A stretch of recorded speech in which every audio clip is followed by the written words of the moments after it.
Bienvenue, cher ami, chère âme, en quête de la présence divine. Bienvenue dans cet espace sacré, ce moment mis à part pour rencontrer le Roi des Rois avant même que le soleil n'affirme sa pleine autorité dans le ciel. Je vous accueille, non pas simplement devant un écran, mais dans un sanctuaire de prière, un lieu de rendez-vous divin où le ciel est attentif à la terre. Aujourd'hui, nous n'allons pas simplement lire un texte ancien. Nous allons nous immerger dans la puissance vivante du psaume 5, une prière matinale d'une urgence et d'une pertinence extraordinaire, rédigée par le roi David lui-même dans un moment de profonde détresse. Le titre que nous explorons est une promesse en soi. Prière du matin urgente, pour que Dieu réponde à vos problèmes aujourd'hui. Ceci n'est pas un vœu pieux, mais une déclaration de foi. Le psaume 5 est la clé qui ouvre la communication avec Dieu dès les premières seules lueurs du jour, établissant une trajectoire divine pour les heures qui suivent. Ce n'est pas une formule magique, mais un alignement spirituel. C'est l'acte de donner à Dieu les prémices de notre journée, de notre attention, de notre cœur, afin qu'il puisse sanctifier, guider et protéger tout le reste. Je veux vous faire une promesse solennelle. Si vous vous engagez de tout votre cœur dans cette session de prière, si vous résistez à la distraction et si vous restez avec moi jusqu'à la fin, l'anxiété qui pèse sur vos épaules ce matin sera remplacée par une assurance divine. Le brouillard de la confusion se dissipera pour laisser place à la clarté de sa direction. La peur de l'inconnu qui vous attend aujourd'hui sera consumée par le feu de sa présence protectrice. Ce moment peut littéralement changer le cours de votre journée, et une succession de journées changées peut transformer le cours de votre vie. Alors, préparez-vous. Trouvez un lieu où vous ne serez pas dérangé, même pour quelques instants. Fermez les autres onglets. Mettez votre téléphone en mode silencieux. Prenez une profonde inspiration et expirez lentement le tumulte de vos pensées. C'est votre moment avec votre Créateur. Pour marquer votre engagement et signaler au ciel que votre cœur est prêt, je vous invite à écrire dans les commentaires « Amen, je suis prêt ». Que cet acte simple soit votre premier pas de foi aujourd'hui. Je sais pourquoi vous êtes ici. Je le sais parce que ce sentiment est universel, une expérience humaine partagée qui transcende les cultures et les continents. C'est le poids qui s'installe sur votre poitrine dès l'instant où votre conscience émerge du sommeil. Avant même que vos pieds ne touchent le sol, votre esprit, lui, est déjà en train de courir un marathon. Un marathon de soucis, d'obligations, de peurs et de scénarios catastrophes. C'est la litanie silencieuse des « et si » ? Et si je n'y arrive pas aujourd'hui ? Et si cette mauvaise nouvelle que j'attends tombe ? Et si mes finances ne tiennent pas ? Et si ma santé se dégrade ? Et si je déçois ceux que j'aime ? C'est une tempête silencieuse qui fait rage à l'intérieur, alors même que le monde extérieur est encore calme et endormi.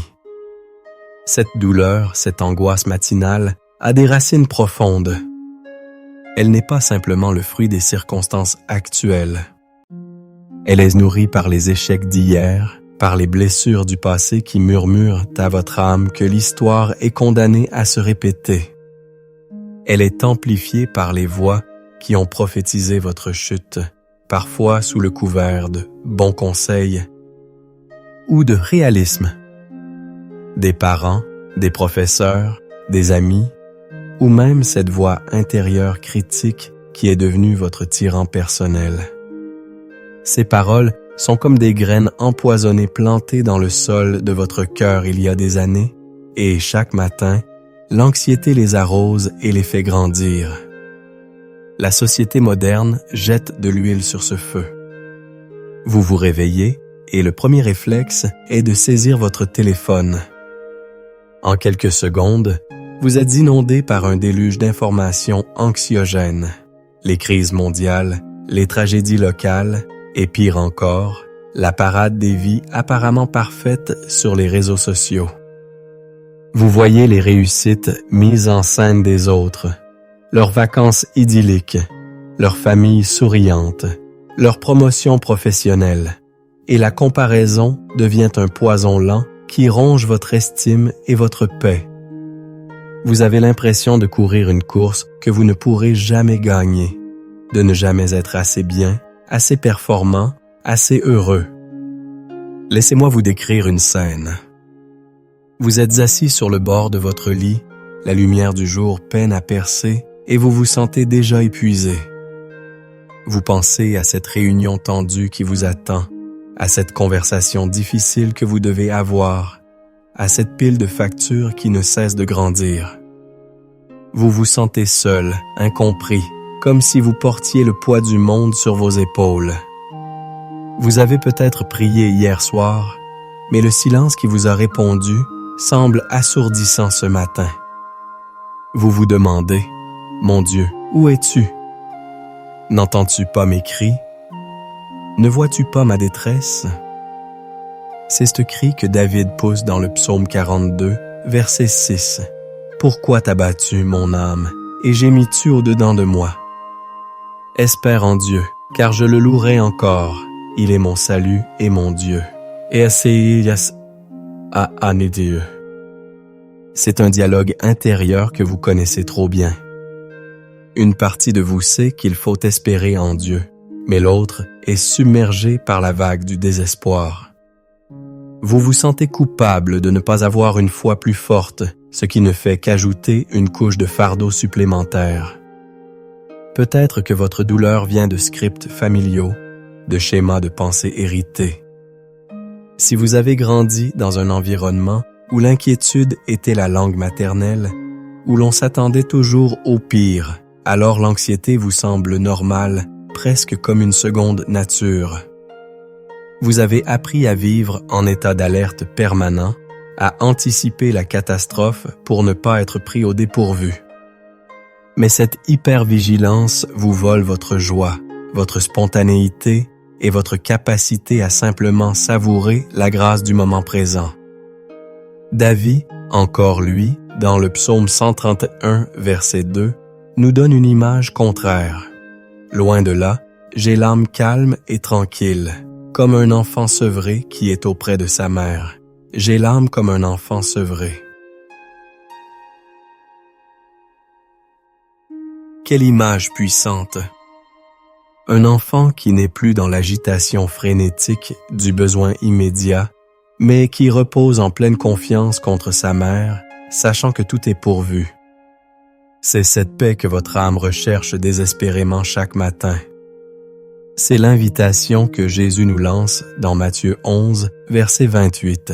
« Venez à moi, vous tous qui êtes fatigués et chargés, et je vous donnerai du repos. » Le problème est que nous venons à tout le reste en premier, à nos emails, aux actualités, à nos soucis. Nous tentons de porter nos fardeaux seuls jusqu'à l'épuisement avant de nous tourner vers celui qui nous offre le repos. Je veux que vous sachiez une chose avec une certitude absolue. Dieu voit. Il voit votre combat silencieux à l'aube. Il connaît chaque pensée qui vous assaille, chaque peur qui vous paralyse. Il n'est ni distant, ni indifférent, ni sourd. Le silence que vous percevez n'est pas un signe d'absence, mais une invitation à changer de fréquence, à vous accorder à la sienne. Le psaume 5 est précisément cette fréquence. C'est l'arme spirituelle que Dieu nous a donnée pour fendre les ténèbres du matin et établir un canal de communication direct et puissant avec le trône de la grâce. Votre situation n'est pas une fatalité. Votre angoisse n'a pas le dernier mot. Aujourd'hui, nous allons apprendre à faire taire le chaos intérieur pour écouter la voix du roi. Entrons maintenant dans le cœur théologique du psaume 5, ce joyau de la prière matinale. Pour en saisir toute la puissance, nous devons comprendre que ce n'est pas une simple poésie, mais une stratégie spirituelle divinement inspirée. C'est le manuel d'opération de David pour commencer sa journée en position de victoire, même lorsqu'il était encerclé par des ennemis et des problèmes. Nous allons le disséquer, non pas avec la froideur d'un chirurgien, mais avec la ferveur d'un chercheur de trésors. Le psaume commence par une demande d'attention. Versets 2 à 4 selon les traductions. « Prête l'oreille à mes paroles, ô Éternel. Écoute mes gémissements. Sois attentif à mes cris, mon roi et mon Dieu. C'est à toi que j'adresse ma prière. Éternel, le matin tu entends ma voix, le matin je me tourne vers toi et je regarde. » Analysons ces mots. David ne commence pas par sa liste de problèmes. Il commence par établir la connexion. L'expression « prête l'oreille » est une demande d'intimité. Écoute mes gémissements. Reconnais que parfois, notre prière n'est même pas articulée. C'est une douleur sourde, un soupir de l'âme que seul Dieu peut interpréter. Puis il déclare son allégeance. « Mon roi et mon Dieu ». Il se place sous l'autorité divine avant de présenter ses requêtes. C'est un acte d'humilité et de soumission fondamentale. Et vient ensuite la phrase clé. Le matin, tu entends ma voix. Le matin, je me tourne vers toi et je regarde. Le mot hébreu pour me tourner vers toi ou préparer ma prière. Estarak. C'est un terme militaire. Il signifie mettre en ordre de bataille. David ne se réveille pas en subissant passivement sa journée. Il se réveille et prépare ses arguments, ses louanges, ses requêtes, comme un général prépare ses troupes avant le combat. Le matin est le moment stratégique où l'on décide si la journée sera menée par la foi ou par la peur. Après avoir préparé sa prière, il dit « et je regarde ». Le mot hébreu est « tsafa », qui signifie être une sentinelle. Goethe. Observez attentivement. David prie avec une attente active. Il ne jette pas ses prières en l'air au hasard.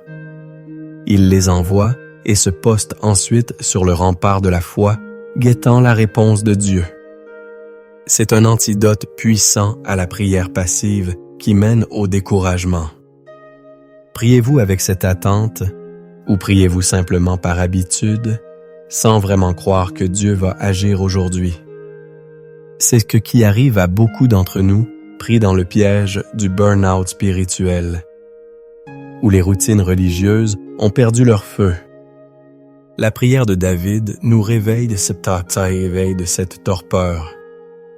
Ensuite, David change de ton. Il ne se contente pas de demander l'aide de Dieu, il proclame qui est Dieu. Versets 5 à 7. Car tu n'es point un Dieu qui prenne plaisir au mal. Le méchant n'a pas sa demeure auprès de toi. Les insensés ne subsistent pas devant tes yeux. Tu hais tous ceux qui commettent l'iniquité. Tu fais périr les menteurs. L'Éternel abhorre les hommes de sang et de fraude. Pourquoi cette déclaration sur la sainteté et la justice de Dieu est-elle si cruciale dans une prière du matin? Parce qu'elle recadre notre perspective. Face à nos problèmes, nous avons souvent l'impression que le mal triomphe. Nous voyons l'injustice au travail, la trahison dans nos relations, la corruption dans le monde, et nous pouvons commencer à douter de la souveraineté de Dieu. David se rappelle et nous rappelle que Dieu et le mal sont incompatibles. Dieu a une aversion intrinsèque pour le mensonge, la fraude, l'orgueil et l'injustice. En proclamant cela, David se range consciemment du côté de Dieu. Il déclare « Mon problème est peut-être causé par des menteurs ou des gens injustes, mais mon Dieu est le mensonge et l'injustice. Je suis donc dans le bon camp. Mon roi est aussi mon juge, et il jugera en ma faveur. C'est une déclaration de foi puissante qui court-circuite le sentiment d'impuissance. Pensez à l'histoire de Joseph. Vendu par ses frères, faussement accusé par la femme de Potiphar, oublié en prison.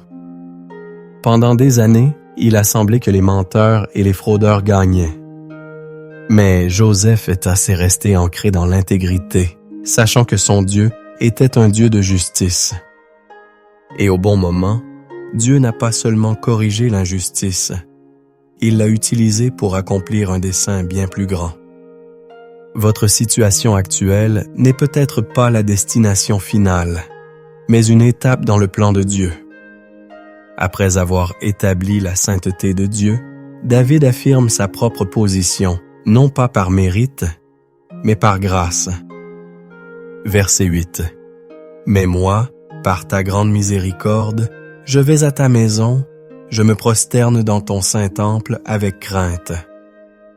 Il ne dit pas « parce que je suis parfait », mais par ta grande miséricorde. Le mot hébreu pour miséricorde ici est chesed. Ce mot était l'un des plus riches de la Bible. Il ne signifie pas seulement pitié, il désigne l'amour loyal, indéfectible, l'amour de l'alliance de Dieu. David dit en substance, « Mon accès à toi n'est pas basé sur ma performance d'hier, mais sur ton engagement éternel envers moi. » C'est l'Évangile au cœur de l'Ancien Testament. Vous vous êtes réveillé ce matin en vous sentant indigne, coupable, loin de Dieu. Le chesed de Dieu est votre laissez-passer. Sa miséricorde est nouvelle chaque matin, comme le prophète Jérémie nous le rappelle. C'est sur cette base, et non sur nos sentiments, que nous pouvons nous approcher de lui avec confiance. C'est l'histoire du prophète Élie au mont Horeb. Après sa grande victoire sur les prophètes de Béas de Baal, il est tombé dans une profonde dépression, fuyant devant une seule femme, Jézabel. Il se sentait comme un échec total. Mais Dieu ne l'a pas rejeté. Il est venu à lui, non pas dans le vent, le tremblement de terre ou le feu, mais dans un murmure doux et léger. Il l'a restauré avec tendresse, lui rappelant son chesed. Dieu ne vous traite pas selon la force de votre foi, mais selon la force de son alliance. C'est après avoir établi cette base de grâce que David formule sa requête principale. Verset 9. Éternel, conduis-moi dans ta justice, à cause de mes ennemis, aplanis ta voie sous mes pas. C'est peut-être la phrase la plus importante pour notre journée. Conduis-moi. David ne demande pas seulement la solution à ses problèmes, il demande la direction divine. Il sait que la meilleure façon d'éviter les pièges est de suivre le bon guide. Il demande à Dieu d'aplanir la voie, de la rendre droite et claire. Pourquoi? À cause de mes ennemis. Il est conscient que des gens l'observent, attendant qu'il trébuche. Il veut que sa vie soit un témoignage irréprochable de la fidélité de Dieu. Cela s'applique tellement à nous.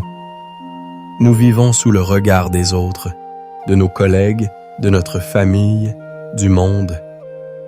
Notre plus grand témoignage n'est pas de ne jamais avoir de problèmes, mais de les traverser avec la sagesse, l'intégrité et la paix qui viennent de Dieu. Demandez « Conduis-moi ». Chaque matin est la prière la plus sage que nous puissions faire. C'est ce que fit le roi Ézéchias face à l'immense armée assyrienne. Le roi Sanchérib lui envoya une lettre pleine de blasphèmes et de menaces. Que fit Ézéchias? Il monta au temple, déroula la lettre devant l'Éternel et dit en substance, « Regarde, Seigneur, ce n'est pas juste mon problème, c'est ton honneur qui est en jeu. Conduis-nous, Montre-nous quoi faire. » Dieu répondit par une victoire miraculeuse qui n'a nécessité aucun combat de la part d'Israël. Quand nous soumettons notre chemin à Dieu, il prend en charge nos batailles. Enfin, le psaume se termine par une conclusion prophétique qui oppose radicalement le sort des méchants et celui des justes. Versets 10 à 13, il décrit la bouche trompeuse de ses ennemis, puis éclate en une déclaration de foi. Mais que tous ceux qui se confient en toi se réjouissent. Qu'ils aient de l'allégresse à toujours, et que tu les protèges. Que ceux qui aiment ton nom aient en toi leur joie. Car tu bénis le juste, ô Éternel. Tu l'entoures de ta grâce comme d'un bouclier. C'est le point culminant. Après avoir présenté sa requête, David ne reste pas dans l'anxiété. Il choisit prophétiquement de se réjouir. Il déclare que la joie et l'allégresse sont le partage de ceux qui se confient en Dieu. Il termine avec cette image magnifique. La grâce, la faveur de Dieu, est un bouclier tsina en hébreu, un grand bouclier qui couvrait tout le corps, qui l'entoure. Pensez à David face à Goliath. Goliath était couvert d'une armure de bronze. David semblait nu et sans protection. Mais David savait qu'il était entouré d'un bouclier invisible bien plus puissant, la faveur de l'Éternel. C'est ce bouclier qui est disponible pour vous aujourd'hui. Quand vous sortirez dans votre journée, visualisez ce bouclier de faveur divine qui vous entoure, déviant les flèches de la critique, de la négativité, de l'accusation et du découragement. Cette faveur ouvre des portes que nul ne peut fermer. Elle vous donne la sagesse dans les décisions. Elle vous protège des pièges de l'ennemi. Le psaume 5 n'est donc pas une plainte, c'est un plan de bataille. Il nous enseigne à 1. Prioriser Dieu le matin. 2. Prier avec une attente active. 3. Proclamer la sainteté de Dieu face à l'injustice. 4. Nous approcher de lui sur la base de sa grâce chesed et non de nos mérites. 5. Demander sa direction avant tout. 7. Conclure par la foi, la joie et la proclamation de sa protection. C'est ainsi que l'on transforme une matinée d'angoisse en un tremplin de victoire. Maintenant que notre intelligence a été éclairée par la profondeur de cette parole, il est temps que notre cœur s'engage pleinement. La connaissance intellectuelle, sans la soumission du cœur, est stérile. Nous devons passer de l'écoute à la prière, de l'analyse à l'adoration. Avant de pouvoir présenter nos requêtes avec audace, nous devons nous assurer que le canal entre nous et le ciel est pur et dégagé. C'est un moment sacré de préparation.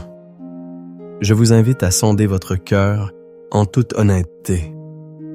Y a-t-il un péché non confessé, une attitude, une parole, une pensée qui fait obstacle entre vous et le Dieu 3 fois saint? La Bible nous dit dans 1 Jean 1, verset 9, « Si nous confessons nos péchés, il est fidèle et juste pour nous les pardonner et pour nous purifier de toute iniquité. » Prenez un instant. Confessez-lui silencieusement ou à voix basse ce que le Saint-Esprit met en lumière. Ne laissez pas la honte vous retenir. Sa grâce est plus grande que votre faute. Ensuite, examinons nos relations. Y a-t-il de l'amertume, du ressentiment ou un manque de pardon dans votre cœur envers quelqu'un? Jésus nous enseigne dans Matthieu 6, verset 15. « Mais si vous ne pardonnez pas aux hommes, votre Père ne vous pardonnera pas non plus vos offenses. » Le pardon n'est pas un sentiment, c'est une décision. C'est libérer quelqu'un de la dette que vous estimez qu'il vous doit. En pardonnant, ce n'est pas tant l'autre que vous libérez, mais vous-même. Vous coupez les chaînes qui vous lient au passé et à la douleur. Devant Dieu, Prenez la décision de pardonner à ceux qui vous ont blessés. Remettez-les entre ses mains justes. Enfin, dressez l'inventaire des fardeaux que vous portez ce matin. Le souci pour vos enfants, le stress de votre travail, l'angoisse pour votre santé, le poids de vos finances. Visualisez-les. Et maintenant, dans un acte de foi, ouvrez vos mains, paumes vers le ciel, et déposez-les symboliquement à l'autel de Dieu. L'apôtre Jacques nous dit « Confessez donc vos péchés les uns aux autres et priez les uns pour les autres, afin que vous soyez guéris. » La prière fervente du juste a une grande efficace. Jacques 5,16. Notre cœur est maintenant prêt. Notre conscience est purifiée. Nos mains sont ouvertes. Nous sommes prêts à entrer dans le lieu très saint, non par nos propres mérites, mais par le sang précieux de Jésus. Entrons ensemble dans ce temps de prière profonde et transformatrice. Prions ensemble. Ô Éternel, mon Dieu et mon Roi. En cet instant, au seuil de cette nouvelle journée, je me prosterne devant toi. Je me joins au chœur des anges qui crient « Saint, Saint, Saint est l'Éternel des armées. » Tu es la lumière dans mes ténèbres, le salut face à mes peurs, la forteresse inébranlable au milieu de mes tempêtes. C'est à toi, et à toi seul, que j'adresse ma prière. Je te loue, car tu n'es pas un Dieu distant et indifférent. Le psaume 5 me révèle que tu prêtes l'oreille à mes paroles, que tu es attentif à mes gémissements. Avant même que je ne formule une phrase, tu connais le cri de mon cœur. Merci, mon roi, d'être un Dieu qui écoute. Merci, mon Dieu, d'être un Dieu qui s'approche. Je te loue pour ta sainteté parfaite. Tu n'es pas un Dieu qui prend plaisir au mal. Les ténèbres ne peuvent-elles subsister en ta présence. Tu haïs l'injustice, tu fais périr les menteurs, tu abhorres la fraude.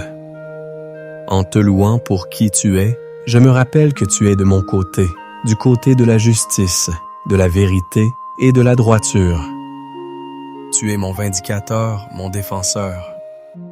Je célèbre ta majesté, toi qui sièges sur ton trône, bien au-dessus de tous mes problèmes, de toutes les principautés et de toutes les puissances. Rien ne te surprend, rien ne t'échappe.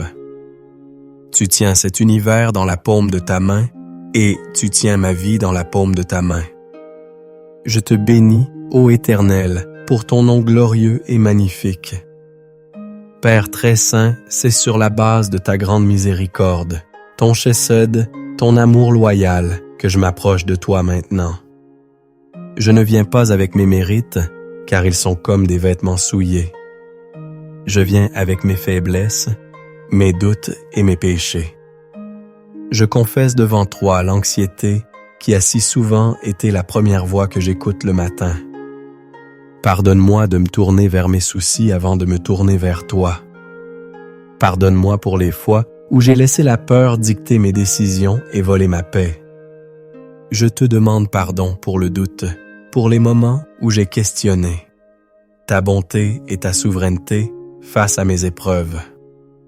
Je confesse le péché de la comparaison, de regarder les autres avec envie au lieu de te remercier pour le chemin unique que tu as tracé pour moi. Je dépose à tes pieds le fardeau de mes échecs passés et la peur de l'avenir. Je te remets cette situation spécifique qui pèse si lourdement sur mon cœur aujourd'hui. Prenez un instant pour nommer cette situation devant Dieu. Je la lâche. Je refuse de la porter plus longtemps. Je te la confie, toi qui es capable de faire infiniment au-delà de ce que je peux demander ou penser. Je choisis de pardonner à ceux qui m'ont blessé comme tu m'as pardonné. Je libère toute amertume, toute rancune. Lave mon cœur, Seigneur. Purifie-moi de toute iniquité par le sang de Jésus. Maintenant, Père, armé de ta parole, Je me tiens sur les promesses du psaume 5 et je les déclare sur ma vie. Éternel, ce matin, tu entends ma voix. Ouais. Ce matin, je me tourne vers toi et je me tiens sur le rempart. Je guette ta réponse avec foi. Parce que tu n'es pas un Dieu qui prend plaisir au mal, je déclare que le mal n'aura pas sa demeure dans ma vie, dans ma maison, dans ma famille aujourd'hui. Par ta grande miséricorde, ton chesed, j'entre dans ta présence avec assurance et je me prosterne dans ta sainteté avec crainte et révérence. Éternel, je crie à toi, conduis-moi dans ta justice aujourd'hui. Aplanisse ta voie sous mes pas. Montre-moi qui appeler, où aller, quoi dire et quand dans me taire. Que chacune de mes décisions aujourd'hui soit inspirée par ta sagesse. Je me confie en toi et je choisis la joie. Je déclare que l'allégresse sera ma force aujourd'hui. Je ne laisserai pas les circonstances dicter mon humeur, car ma joie est en toi, qui aime mon âme. Je proclame avec foi la promesse finale. Tu me bénis, car je suis juste en Christ. Et tu m'entoures de ta grâce et de ta faveur comme d'un bouclier. Ce bouclier est sur moi maintenant. Il me précède, il me suit, il est au-dessus et en dessous de moi. Il me protège de tout mal visible et invisible. Au nom puissant de Jésus-Christ, je m'engage maintenant dans le combat spirituel. Je prends le bouclier de la foi, mentionné dans Éphésiens 6, pour éteindre tous les traits enflammés de l'ennemi. Je brise toute forteresse de pensée qui s'est érigée dans mon esprit, la forteresse de la peur, du rejet, de l'auto-apitoiement, de l'infériorité. J'amène toute pensée captive à l'obéissance de Christ, comme il est écrit dans 2 Corinthiens 10, verset 5. Je dénonce et je renonce à tout mensonge que l'ennemi a murmuré à mon âme au sujet de mon identité, de ma destinée ou de mon Dieu. Je ne suis pas un échec. Je suis un enfant du Dieu très haut. Je ne suis pas abandonné. Je suis gardé par la puissance de Dieu. Je ne suis pas faible. Je suis fortifié par Christ qui vit en moi. Toute arme forgée contre moi aujourd'hui sera sans effet, et toute langue qui s'élèvera en justice contre moi, je la condamnerai, car tel est l'héritage des serviteurs de l'Éternel et le salut qui leur vient de toi, ô Éternel, comme le promet Ésaïe 54, verset 17. Je brise tout pacte intérieur inconscient que j'ai pu faire avec la peur ou l'anxiété. Je divorce aujourd'hui de l'esprit d'inquiétude et j'entre dans une alliance nouvelle avec l'esprit de paix. Que tout ce qui n'est pas de toi soit maintenant déraciné de ma vie, au nom de Jésus. Et maintenant, Père céleste, je demande une nouvelle effusion de ton Saint-Esprit. Remplis les espaces que nous venons de nettoyer. Là où il y avait de l'anxiété, déverse ta paix qui surpasse toute intelligence. Là où il y avait de la confusion, répands ta sagesse et ta clarté. Là où il y avait de la faiblesse, libère ta force surnaturelle. Restaure mon âme, ô bon berger. Guéris mes émotions blessées, renouvelle mon intelligence. Que ton Esprit Saint soit mon guide, mon consolateur et mon conseiller tout au long de cette journée. Ouvre mes yeux spirituels pour voir ta main à l'œuvre. Ouvre mes oreilles spirituelles pour entendre tes instructions. Que ma vie aujourd'hui soit un témoignage vivant de ta bonté, de ta puissance et de ta fidélité. Je te le demande dans le nom précieux et puissant de mon Seigneur et Sauveur Jésus-Christ. Amen. Maintenant, restez un instant dans ce silence. Ne vous précipitez pas pour remplir ce vide. Prenez une profonde inspiration. Expirez lentement. Soyez simplement là, dans sa présence. L'Écriture dit « Arrêtez et sachez que je suis Dieu. C'est dans le calme que nous pouvons discerner sa voix. Ce n'est peut-être pas une voix audible, mais une pensée, une conviction, un verset qui remonte à votre esprit, un sentiment de paix profonde. Qu'est-ce que le Saint-Esprit dépose dans votre cœur en ce moment même? Quel est le mot d'encouragement qu'il vous donne pour la journée qui commence? Accueillez-le. Recevez-le. Ne doutez pas. Dieu parle Kavor. Cœur. Il vous assure de son amour, de sa présence et de son aide. Reposez-vous dans cette assurance. Laissez cette paix divine imprégner chaque fibre de votre être. Et maintenant, en tant que serviteur de Dieu, je veux libérer sur vous une parole prophétique et une bénédiction. Recevez ces déclarations avec foi, comme si elles venaient directement du cœur du Père pour vous, aujourd'hui. Sur votre vie spirituelle, je déclare que vous n'êtes plus sourd au murmure de Dieu. Vous entendez la voix du bon berger et vous la suivez, car il est écrit dans Jean 10, verset 27, « Mes brebis entendent ma voix, je les connais et elles me suivent. » Votre faim et votre soif de sa parole et de sa présence sont renouvelés aujourd'hui.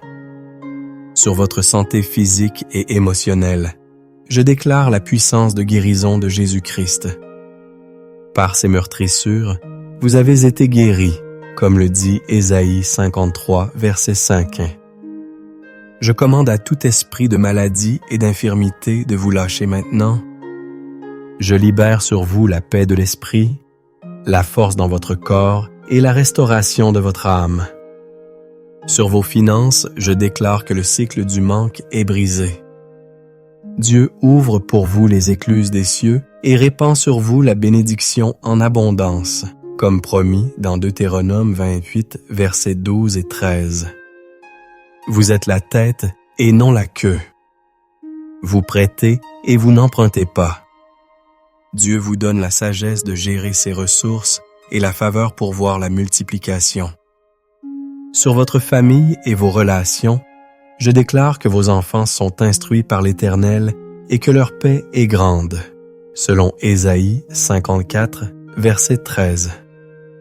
Je libère la réconciliation là où il y a division, la communication là où il y a silence, et l'amour divin qui couvre une multitude de fautes. Votre foyer devient un havre de paix et un reflet de la gloire de Dieu. Sur votre destinée et votre appel, je déclare que vous marchez dans les œuvres bonnes que Dieu a préparées d'avance pour vous, comme l'affirme Éphésiens 2, verset 10. La confusion sur votre but se dissipe. Dieu vous révèle la prochaine étape, et il vous donne l'audace et la compétence pour l'accomplir. Vous n'êtes pas un accident, vous êtes un projet divin. Sur votre protection quotidienne, je déclare que l'Éternel gardera votre départ et votre arrivée, dès maintenant et à jamais, comme le promet le psaume 121, verset 8. Aucun mal ne vous arrivera, aucun fléau n'approchera de votre tente. Vous êtes gardés par la puissance de Dieu. Sur votre joie et votre paix, je déclare que le Dieu de l'espérance vous remplit de toute joie et de toute paix par la foi, pour que vous abondiez en espérance par la puissance du Saint-Esprit, selon Romains 15, verset 13. La joie de l'Éternel est votre force. Et maintenant, recevez la bénédiction aaronique, la plus ancienne bénédiction de la Bible. Que l'Éternel vous bénisse et qu'il vous garde. Que l'Éternel fasse luire sa face sur vous et qu'il vous accorde sa grâce. Que l'Éternel tourne sa face vers vous et qu'il vous donne la paix. Au nom du Père, du Fils et du Saint-Esprit. Amen et Amen. Nous arrivons à la fin de notre temps ensemble, mais ce n'est que le début de votre journée de victoire. Rappelez-vous la promesse centrale du psaume 5. En donnant à Dieu les prémices de votre matinée, vous lui donnez l'autorité de sanctifier et de protéger le reste de votre journée. Ne laissez pas ce moment n'être qu'un événement isolé. Faites-en une discipline, une habitude sacrée. Je vous encourage à revenir à cette prière chaque matin pendant les 7 prochains jours. Observez comment Dieu commence à transformer l'atmosphère de vos matinées, de vos journées et de votre cœur. La foi n'est pas un sentiment, c'est un muscle qui se fortifie par l'exercice. Tenez un journal si vous le pouvez, notez les changements, les réponses à la prière, les moments de grâce. Votre foi grandira à mesure que vous verrez la fidélité de Dieu à l'œuvre. Si cette prière vous a touché, si vous avez ressenti la présence de Dieu, je vous demande de faire 3 choses. Premièrement, écrivez dans les commentaires « Mon matin appartient à Dieu ». C'est une déclaration puissante qui ancre votre décision. Deuxièmement, aimez cette vidéo et partagez-la avec au moins une personne que vous connaissez qui se bat avec l'anxiété du matin. Vous pourriez être l'instrument que Dieu utilise pour apporter la paix à quelqu'un aujourd'hui. Troisièmement, si ce n'est pas déjà fait, abonnez-vous à cette chaîne et activez les notifications pour ne manquer aucune de nos prochaines sessions de prière et d'enseignement. Nous sommes une communauté qui grandit ensemble dans la foi. Pour continuer dans cette atmosphère de prière, je vous suggère de consulter notre playlist de prières du soir, afin que vous puissiez commencer et terminer chaque journée dans la présence sanctifiante de Dieu. Marchez dans la bénédiction, la faveur et la protection que vous avez reçues aujourd'hui. Votre journée a été consacrée au Roi. Allez et vivez-la avec courage et confiance. Que Dieu vous bénisse.